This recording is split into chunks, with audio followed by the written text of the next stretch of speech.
Powerful ocean waves driven by offshore storm surges slammed into a US military installation in the Marshall Islands on Saturday night, causing damage and resulting in the evacuation of all non-mission personnel from the island. Close.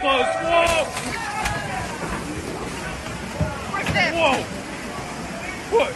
Flooding from the waves also hit two airports at Ailing Laplap Atoll, leaving rocks, coral and debris in their wake, which is likely to keep those airports closed for weeks.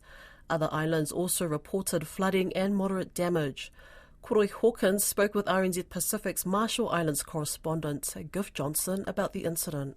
Okay, so Saturday night, there were large waves, not certainly tsunami level waves, but let's say in the meter to 2 meter height level that rolled across a number of atolls here. And where the damage seems to be the most extreme was at one of the important islands in the Kwajalein Missile Range, which is the U.S. Army-run facility at Kwajalein Atoll. The island of Roynamor, which is up in the northern sector of Kwajalein, which houses some very sophisticated ballistic missile defense-related equipment, radars, and so forth. In any event, they've evacuated people from the island. They did that Sunday to get people off the island. Nobody seems that nobody was really seriously injured, except one person was hospitalized but said to be stable. But these waves just came in and broke doors down on the dining hall. Just literally blew through the dining hall, through other buildings, and flooded a big part of the atoll, or a big part of that island, damaging, living quarters, damaging the cafe, damaging the theater. This is a military base, right? So they've got all these different facilities. And another atoll that was heavily affected is Ailing Laplap, which is nearby Kwajalein. Two of the islands there, the runways on those islands are just a total disaster, filled with rocks and coral and debris because the wave just washed up and over and carried all this junk and garbage on. And it'll take them weeks and weeks to clear that, even if they ultimately get some heavy equipment out from Majuro by ship, get bulldozers out and clean it. But it just looks like a riverbed now.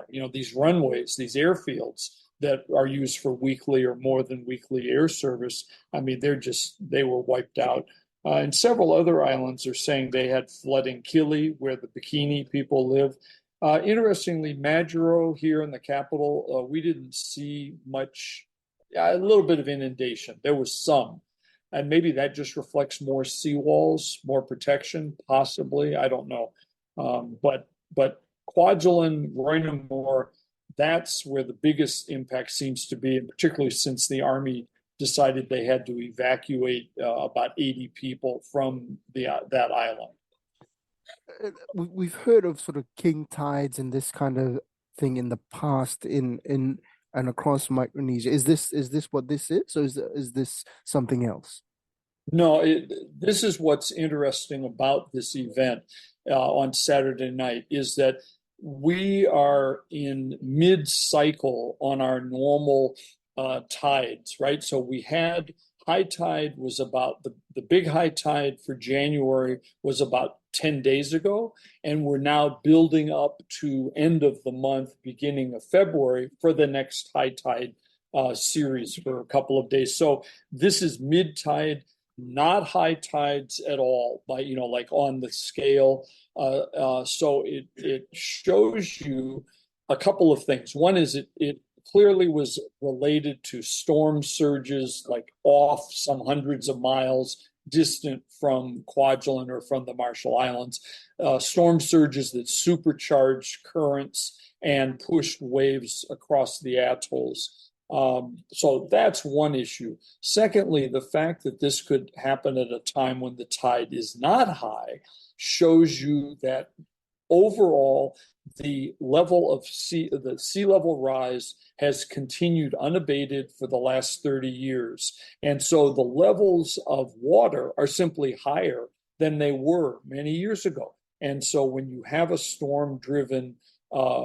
storm-driven waves like that, just the fact that the sea level is already elevated puts us at risk on an atoll. And I want to add that I read all the time in media accounts of atolls. People try to explain what it's like living on an atoll to people who have never been on one, right? And usually they say the atolls are no more, like they're like 2 meters above sea level, right? Well, I find very few places here that I can say are actually 2 meters above sea level.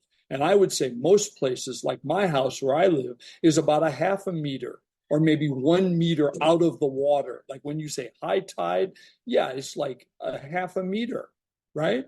We know 2 meters up. So you appreciate that when you're only like half a meter or a meter above the normal high tide, and then you get a storm surge. That's why atolls are in a very precarious situation that's an elevated risk due to sea level rise.